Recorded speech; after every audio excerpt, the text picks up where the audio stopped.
नमस्कार साथियों, welcome to नाम नॉलेज हब। कैसे हैं आप लोग? आशा करते हैं अच्छे होंगे और आप सभी की तैयारी शानदार तरीके से चल रही होगी। आज के इस वीडियो में हम लोग Bihar SSC inter level exam से संबंधित पार्ट 3 के वीडियो को देखने वाले हैं। इससे पहले साथियों हम लोगों ने सिलेबस के अनुसार वैज्ञानिक प्रगति को कंप्लीट किया है। आपने उसे नहीं देखा है तो जाकर जरूर देख ले। चैनल के डिस्क्रिप्शन में लिंक दिया गया है और Bihar SSC 75 days heart challenge नाम से एक प्लेलिस्ट भी बना दिया गया है, वहां पर आप उन दोनों वीडियो को देख सकते हैं। आज के इस वीडियो में हम लोग सिलेबस के अकॉर्डिंग एक शानदार टॉपिक की चर्चा करने वाले हैं, भारतीय भाषाएं और लिपि। इससे 2 क्वेश्चन आपके एग्जाम में पूछे जाएंगे, हर बार पूछे गए हैं और इस बार भी आपके एग्जाम में 2 प्रश्न यहाँ से पूछे ही जाएंगे। वीडियो को शुरू से लेकर अंत तक जरूर देखिएगा, एक एक पॉइंट आपके लिए काफ़ी ज़्यादा इंपॉर्टेंट है। चैनल पे पहली बार आए हैं, चैनल को सब्सक्राइब कर देंगे। वीडियो अच्छा लगेगा, कंटेंट अच्छा लगेगा, वीडियो के एंड होने के बाद दोस्तों और ग्रुप में इस सेशन को शेयर कर दीजिएगा। और हाँ साथियों, अगर आप टेस्ट सीरीज़ में नहीं जुड़े हैं तो जल्द से जल्द जुड़ जाएं। मात्र 7 दिन हुए हैं, ज़्यादा नहीं हुआ है। आपका प्रीवियस जितना भी टेस्ट छूटा है आप उसका रिवीजन कर सकते हैं और सभी प्रीवियस टेस्ट के जो नोट्स हैं वो सभी ग्रुप में डाले हुए हैं। और आज से अगर आप जुड़ते हैं तो आज से इसकी शुरुआत आप कर सकते हैं। मात्र 151 रुपये का आपको पेमेंट करना है। 75 दिन तक हमारे साथ जुड़े रहेंगे और शानदार तरीके से कोर्स को कंप्लीट करेंगे। डिस्प्ले पे आपके शो हो रहा होगा 75 वाले नंबर पे आपको स्क्रीनशॉट भेजना है और ऊपर वाला जो नंबर है 8083 याद रखेंगे, इस पे आपको पेमेंट करना है। ग्रुप में आधे घंटे के अंदर आपको जोड़ दिया जाएगा। आज का टारगेट मिलेगा और उसे कंप्लीट कर रात को 9 बजे आपको टेस्ट देना है। तो इसमें आप जुड़िए और अपनी तैयारी को द बेस्ट करिए। चलिए शुरू करते हैं। और इन सभी का पीडीएफ वहां डाला जाता है और टेस्ट भी लिया जाता है। भारतीय संविधान के भाग में आपको पता है कि अनुच्छेद 343 से लेकर 351 में राजभाषा संबंधित जितने भी प्रावधान है उसकी चर्चा की गई है। संविधान के 8वीं अनुसूची में 22 भाषा को दर्जा मिली है और जब संविधान लागू किया गया था तो मूल संविधान में 14 ही भाषा थी और बाद में 8 भाषा को संविधान संशोधन के माध्यम से राजभाषा का दर्जा दिया गया। आगे हम लोग चर्चा करेंगे कि वो 8 भाषाएं कौन कौन सी है जो बाद में जुड़ी, कब जुड़ी, किस संविधान संशोधन से जुड़ी, क्योंकि एक क्वेश्चन वहां से पूछे गए थे प्रीवियस ईयर में, CGL 3 में पूछे गए थे। और साथियों एक बड़ी खुशखबरी है कि CGL 4 की भी वैकेंसी नोटिफिकेशन जल्द ही आने वाला है। तैयारी अपनी जारी रखें। और अभी साथियों चुनाव का माहौल है, वैकेंसी आएगी और कंप्लीट भी होने की पूरी संभावना है, तो एक सीट आपको हर हाल में लेना है। आगे बढ़ते हैं हम लोग और जितनी भी 22 भाषाएं हैं और कौन कौन सी राज्य में कौन कौन सी भाषाएं बोली जाती है उससे संबंधित अब हम लोग चर्चा करने वाले हैं। कश्मीर में उर्दू भाषा भी बोली जाती है, कश्मीरी भाषा भी बोली जाती है, पंजाब में पंजाबी भाषा, महाराष्ट्र में आपको पता है मराठी भाषा, गुजरात में गुजराती भाषा, कर्नाटक में कन्नड़ भाषा बोली जाती है, तमिलनाडु में तमिल भाषा, आंध्र प्रदेश में तेलुगु, केरल की बात करें तो मलयालम भाषा, उड़ीसा की बात करें ओड़िया भाषा, पश्चिम बंगाल की बात करें तो पश्चिम बंगाल में बंगाली भाषा बोली जाती है। आगे बात करते हैं असम में असमिया बोली जाती है, हिमाचल प्रदेश में संस्कृत भाषा बोली जाती है, बिहार, उत्तर प्रदेश, हरियाणा, राजस्थान, मध्य प्रदेश, उत्तराखंड, छत्तीसगढ़, हिमाचल प्रदेश, दिल्ली, झारखंड, इन सभी क्षेत्रों में हिंदी भाषा बोली जाती है। एक राज्य में 1 से 2 भाषाएं भी बोली जा सकती है, इन बातों का भी आपको ध्यान रखना है। पंजाब, गुजरात में सिंधी भाषा बोली जाती है, सिक्किम में नेपाली भाषा बोली जाती है, मणिपुर में मणिपुरी भाषा बोली जाती है। गोवा के बारे में काफ़ी बार पूछा है, गोवा में कोंकणी भाषा बोली जाती है। इसके बाद असम की बात करें तो असम में बोडो भाषा बोली जाती है, बिहार में मैथिली भी बोली जाती है आपको पता है, और जम्मू कश्मीर में डोंगरी बोली जाती है, झारखंड में संथाली भाषा बोली जाती है। तो ये 22 आपको पता है भाषाएं हैं और भाषाओं से संबंधित जो राज्य हैं उनसे संबंधित तथ्यों को हम लोगों ने देखा। और अंग्रेजी जो है 22 भाषाओं में शामिल नहीं है, इसके बावजूद आपको पता है नागालैंड की राजभाषा अंग्रेजी है, याद रखना है अंग्रेजी है।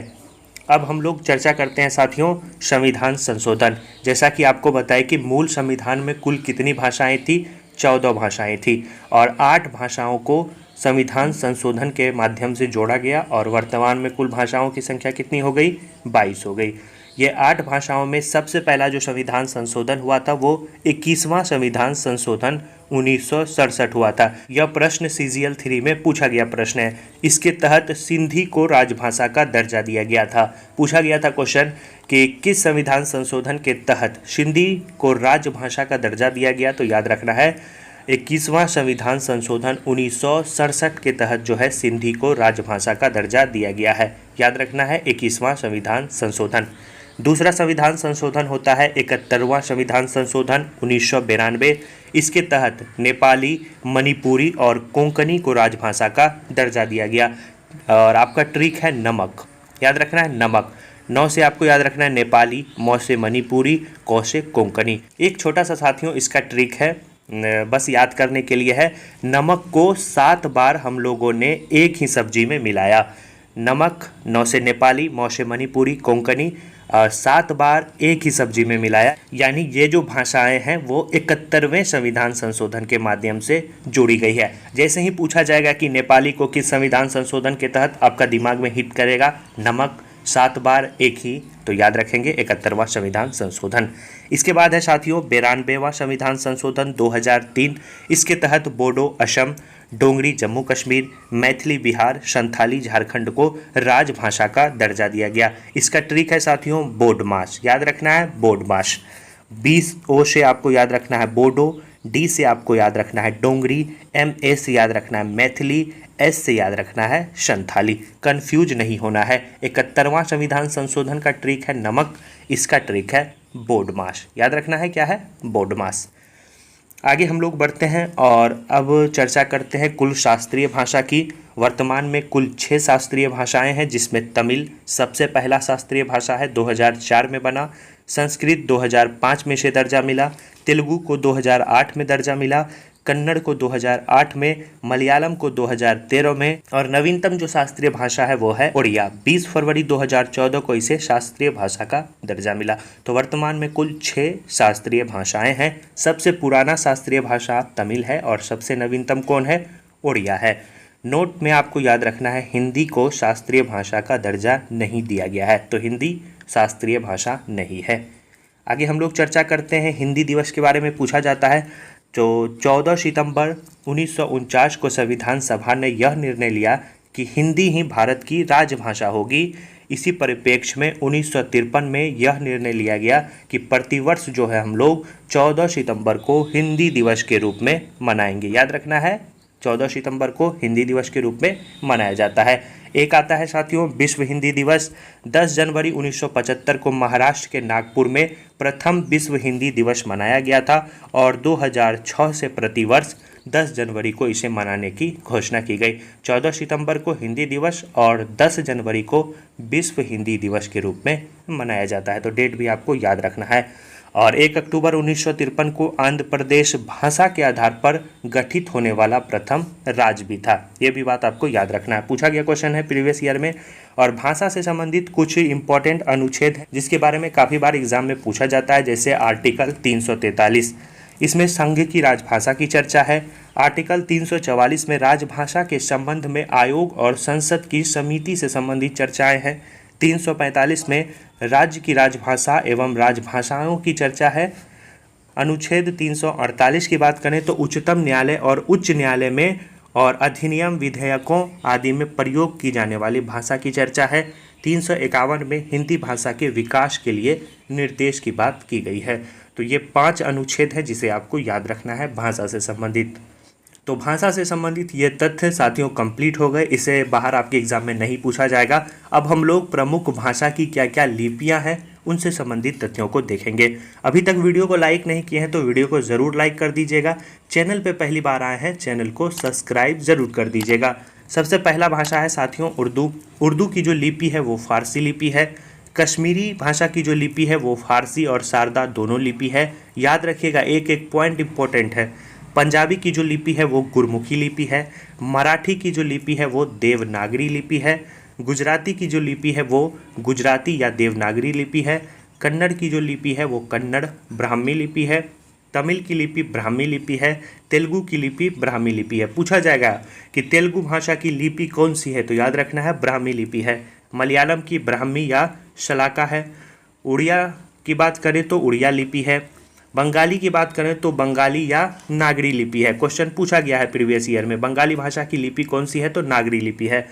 असमिया की असमिया लिपि है। संस्कृत की देवनागरी लिपि है। हिंदी के बारे में तो साथियों आपको पता ही होगा, हिंदी की जो लिपि है वो देवनागरी लिपि है। सिंधी की बात करें तो देवनागरी और फारसी दोनों है। नेपाली की देवनागरी लिपि है। मणिपुरी की मणिपुरी या माइक लिपि है। कोंकणी की देवनागरी लिपि है। बोडो की देवनागरी लिपि है। मैथिली की देवनागरी लिपि है। डोंगरी की देवनागरी और टकारी लिपि है।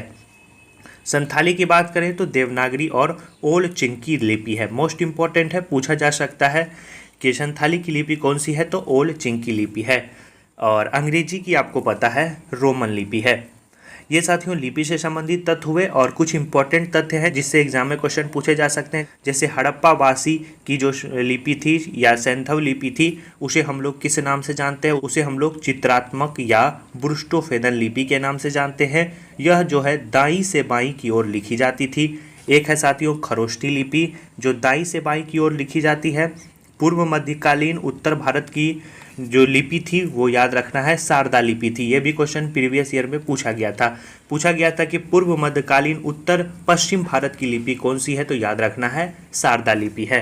आधुनिक देवनागरी का जो प्राचीन रूप है उसे हम लोग ब्राह्मी लिपि के नाम से जानते हैं, जिसे लिपियों का जन्मदाता माना जाता है। और जो मौर्यकालीन अभिलेख की लिपि है वो है ब्राह्मी लिपि। अशोक के शिलालेख आपको पता है कि ब्राह्मी लिपि, ग्रीक अरमाइक लिपि जो कि पाकिस्तान अफगानिस्तान के शहबाज और मनसेहरा में मिली है, तो याद रखना है अशोक की लिपि ब्राह्मी और ग्रीक अरमाइक लिपि है। उत्तर पश्चिम शिलालेख खरोष्टी लिपि में लिखे गए हैं। छोटा सा ये साथियों टॉपिक था जिससे हर बार एग्जाम में क्वेश्चन 1 से 2 पूछे जाते हैं। 10 मिनट का ये वीडियो होगा लेकिन काफ़ी ज़्यादा इंपॉर्टेंट है। हो सके तो इस वीडियो को रिपीट कर लीजिएगा, और इस वीडियो का जो PDF है वो साथियों मिल जाएगा आपको पेड ग्रुप पे। अगर आप नहीं जुड़े हैं तो मामूली सा रकम है, आप जुड़ सकते हैं। मात्र 151 रुपये में आपको जुड़ना है। सिलेबस के अकॉर्डिंग जितने भी PDF हैं वो सभी उसमें डाले जाएंगे और उसका प्रॉपर टेस्ट लिया जाएगा, ताकि आप पढ़ के रिवीजन कर सकें और टेस्ट दे सकें, ताकि पता चले कि आपकी स्थिति क्या है, आप में क्या सुधार करने की आवश्यकता है, आपको और कितना पढ़ना है, ताकि अन्य लोगों से आपकी तैयारी बेहतर हो सके। एक भी दिन साथियों अपना व्यर्थ जाने नहीं देना है, क्योंकि काफ़ी ही अच्छी वैकेंसी आई है। लगभग 8 सालों के बाद आपको पता है ये वैकेंसी आई है, तो इसे चूकने मत देना है। हर हाल में अपना एक सीट पक्का करना है। मिलते हैं साथियों ऐसे ही शानदार टॉपिक के साथ हम लोग नेक्स्ट वीडियो में। सभी लोग जल्द से जल्द टेस्ट सीरीज़ में जुड़ जाएं। अपना ख्याल रखें, तैयारी करते रहें, ज़्यादा से ज़्यादा रिवीजन करें। धन्यवाद साथियों।